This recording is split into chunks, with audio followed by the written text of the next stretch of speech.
ॐ अज्ञानतिमिरान्धस्य ज्ञानाञ्जनशलाकया चक्षुरोन्मिलितं येन तस्मै श्रीगुरवे नमः।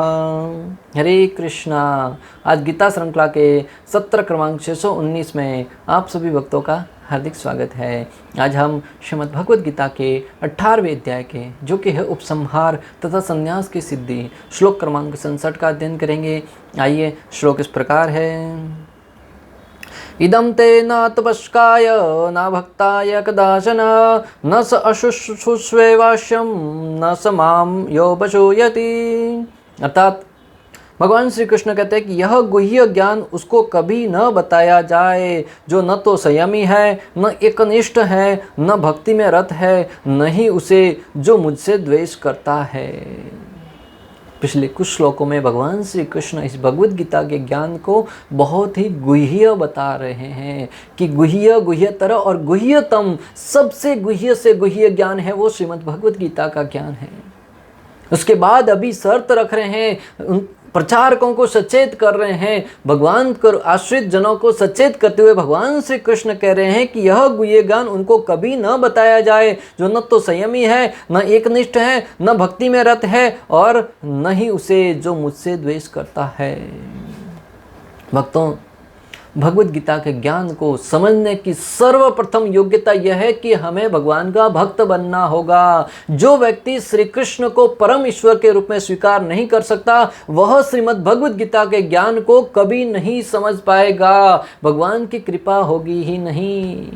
इसलिए तो 9वें अध्याय के प्रथम श्लोक में भगवान ने अर्जुन से कहा कि मैं तुम्हें यह भगवद गीता का ज्ञान इसलिए प्रदान कर रहा हूं क्योंकि तुम मुझसे द्वेष नहीं करते, तुम मुझसे ईर्ष्या नहीं करते, तुम मुझसे प्रेम करते हो, तुम मेरे सखा हो। भक्तों, इस तरह हम समझ सकते हैं कि भगवद गीता को जानने के लिए, समझने के लिए सर्वप्रथम हमें अपने हृदय को शुद्ध करना होगा।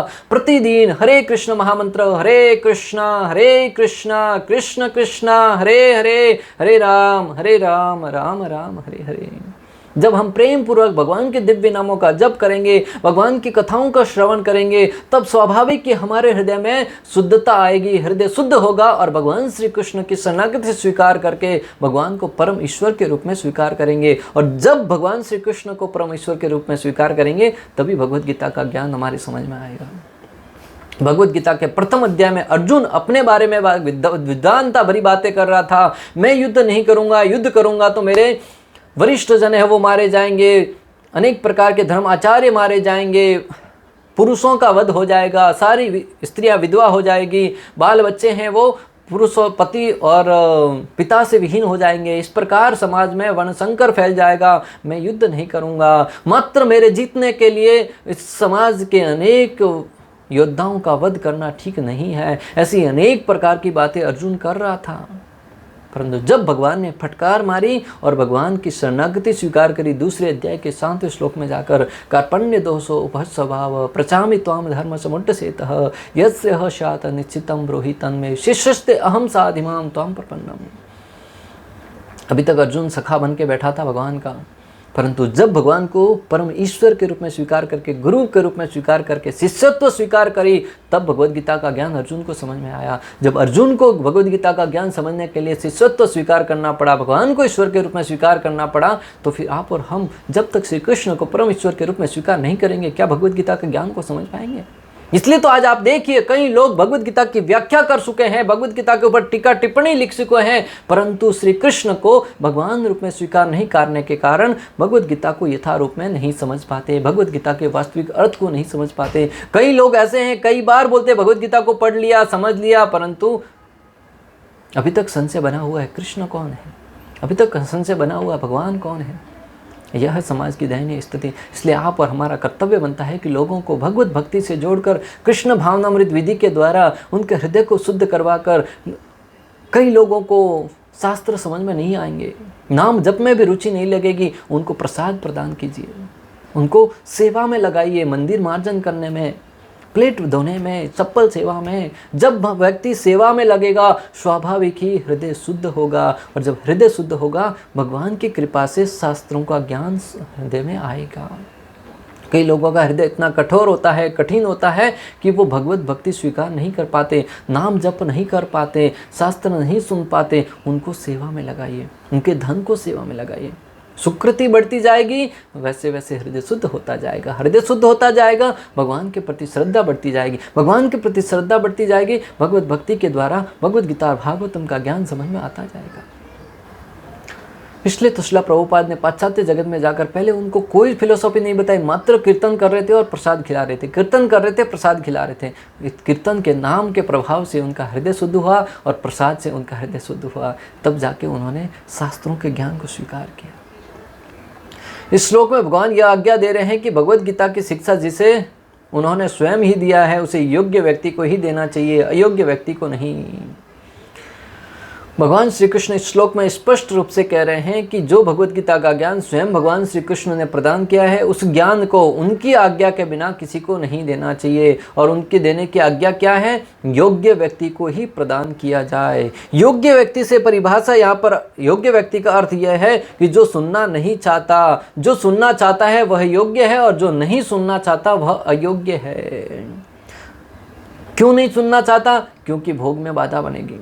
कई लोग ऐसे हैं, उनको कहने जाओ कि भगवत गीता में ये लिखा है, नहीं नहीं ये मत बताओ, डोनेशन चाहिए लेके जाओ परंतु बताओ मत। अगर सुन लिया तो दोबारा भोग करने में बाधा बनेगी, भले मांसाहार करने से संबंधित हो, जुआ खेलने से संबंधित हो, परिस्त्री संग करने से संबंधित हो, सत्य मत बताइए। जब सुनेगा तब स्वाभाविक ही वो करते समय अगली बार मन में बात आएगी और डर लगेगा। लोग जानबूझकर नहीं सुनना चाहते, कारण इंद्रिय भोग में बाधा बनेगा।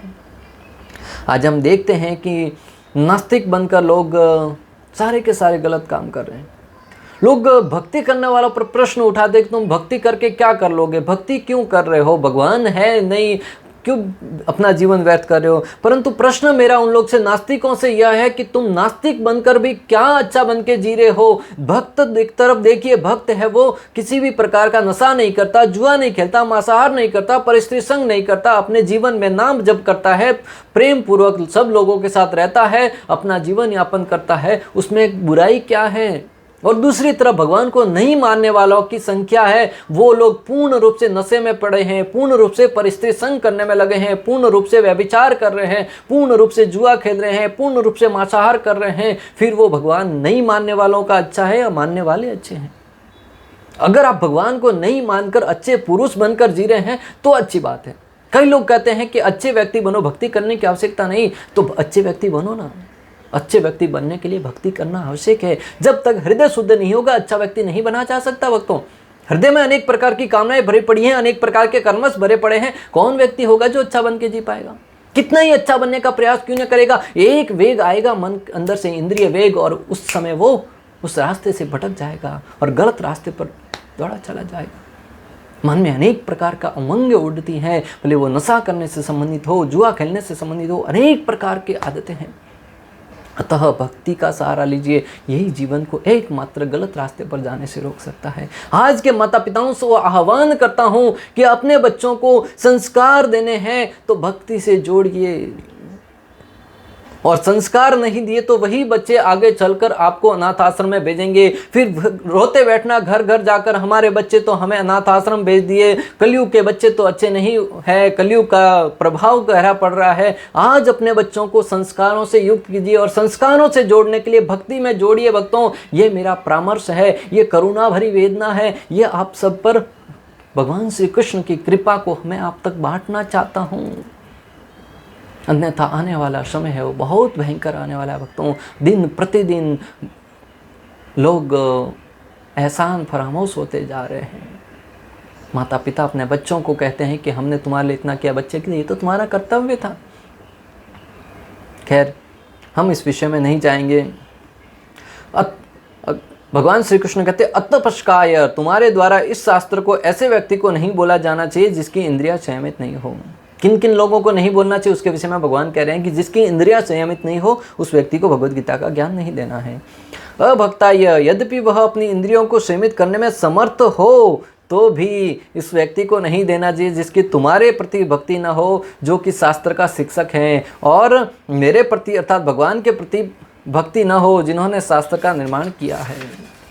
भगवान कह रहे हैं कि हो सकता है उसकी इंद्रिय वश में हो, परंतु अगर तुम्हारे प्रति उसकी भक्ति नहीं है, तुम्हारे प्रति भक्ति अर्थात जो प्रचारक है उसके प्रति श्रद्धा नहीं है, उसको सुनने की जिज्ञासा नहीं है और भगवान श्री कृष्ण के प्रति उसकी भक्ति नहीं है, तो ऐसे व्यक्ति को इस भगवद गीता के दिव्य ज्ञान जो कि गुह्य ज्ञान है उसको नहीं प्रदान करना चाहिए।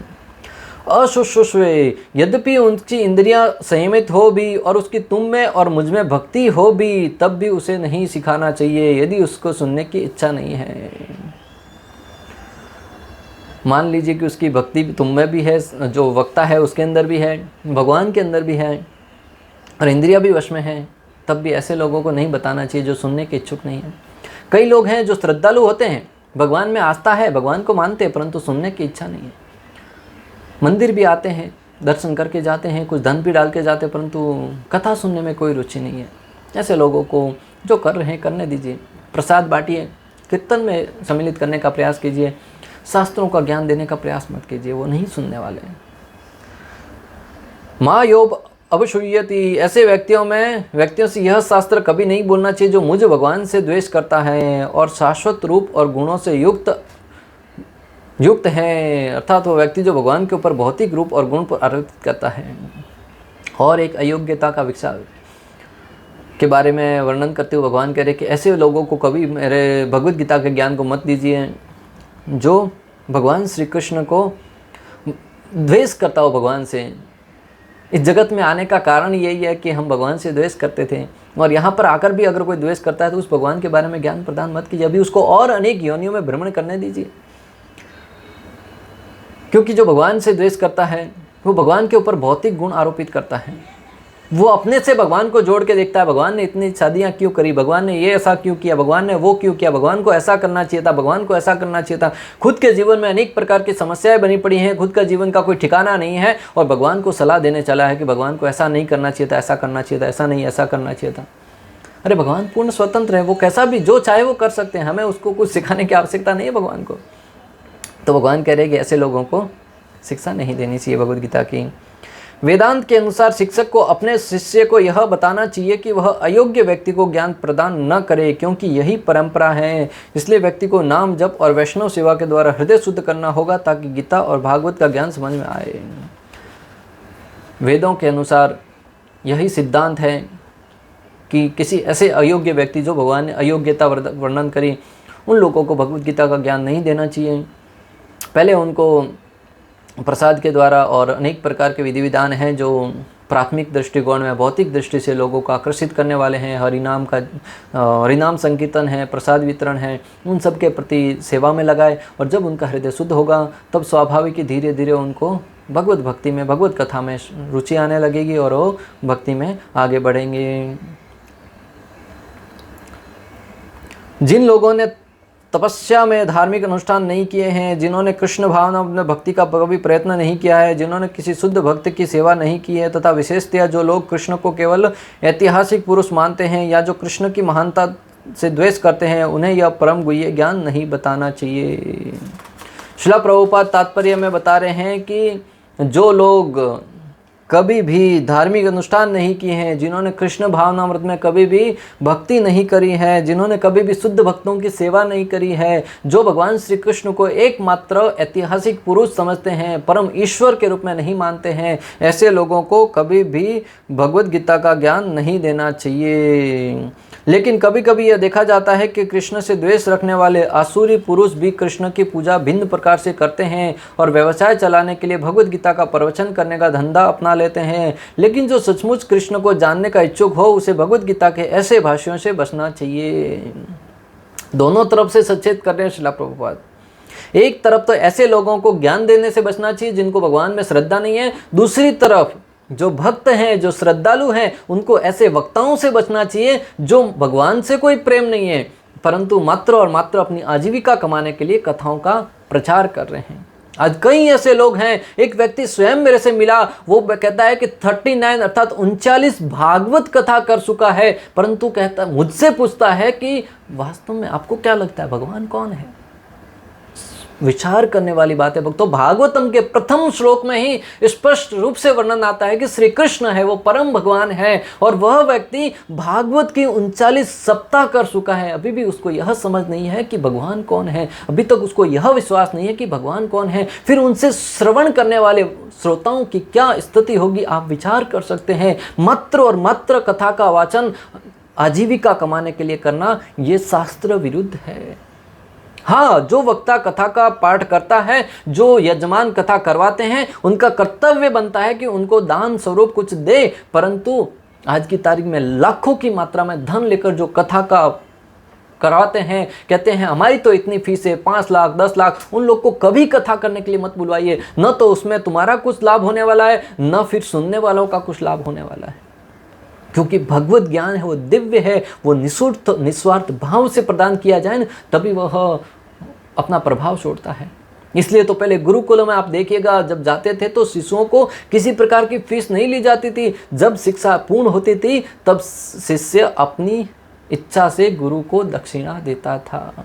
उस अवस्था में देने वाले की दक्षिणा देने वाले को भी लाभ होता था और स्वीकार करने वालों के भी। आज जो कथा करने से पूर्व मांग रखते हैं कि 5 लाख 10 लाख, उनको न तो कथा करने का कोई लाभ मिलता है और न ही कथा सुनने वालों को कोई लाभ होता है।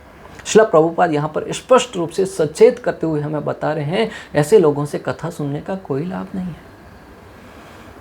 लेकिन जो सचमुच कृष्ण को जानने का इच्छुक हो, उसे भगवद गीता के ऐसे भाष्यों से बचना चाहिए। वास्तव में कामी लोग भगवद गीता के प्रयोजन को नहीं समझ पाते। यदि कोई कामी न भी हो और वैदिक शास्त्रों द्वारा आदिष्ट नियमों का दृढ़तापूर्वक पालन करता हो, लेकिन यदि वह भक्त नहीं है तो वह कृष्ण को नहीं समझ सकता।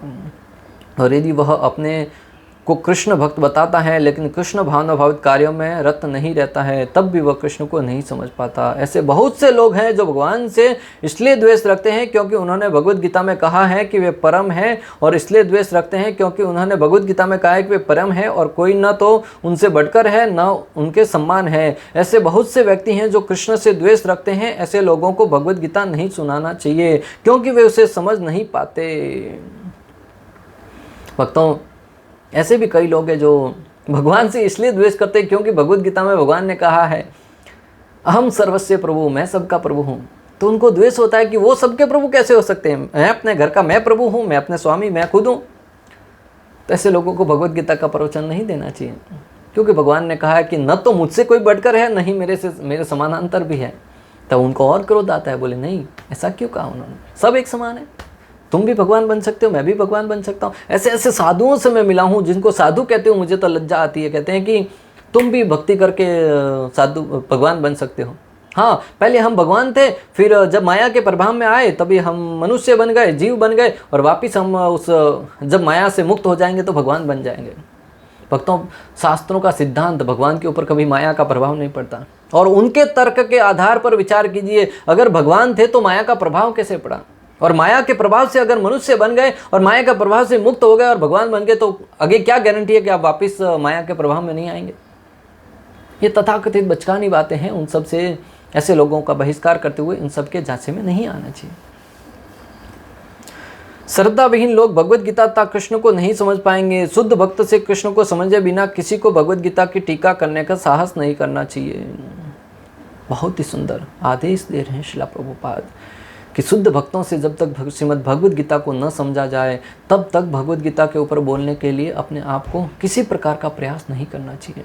कई बार जब शास्त्रों से, अनेक आचार्यों से श्रवण करते हैं तब भगवद गीता के वास्तविक अर्थ को और श्रील प्रभुपाद जी द्वारा लिखे गए तात्पर्य के आधार पर समझने का प्रयास करते हैं, तब हम निश्चित रूप से उस भगवद गीता के व्याख्यान को पढ़ने में, समझने में कुछ हद तक सक्षम होते हैं। तब जाके हम उसको यथाशक्ति यथासंभव यार देखा तारे कह कृष्ण उपदेश, हमारा आज्ञा गुरु होना तार आदेश, महाप्रभु के आदेश का पालन करते हुए जो कुछ हमने यथाशक्ति यथासंभव आचार्यों से सुना है, समझा है, और उसके अनुरूप जब अन्यों को बताने का प्रयास करते हैं, वह निश्चित रूप से, क्योंकि हमने उसमें अपनी तरफ से कुछ नहीं जोड़ा, जो आगे से सुना है वो अन्यों को मात्र एक पोस्टमैन की भांति, डाकिये की भांति जो सुना था अन्यों को बता दिया, वह अगले के जीवन में भी प्रभाव डालेगा और हमारे हृदय को भी शुद्ध करेगा।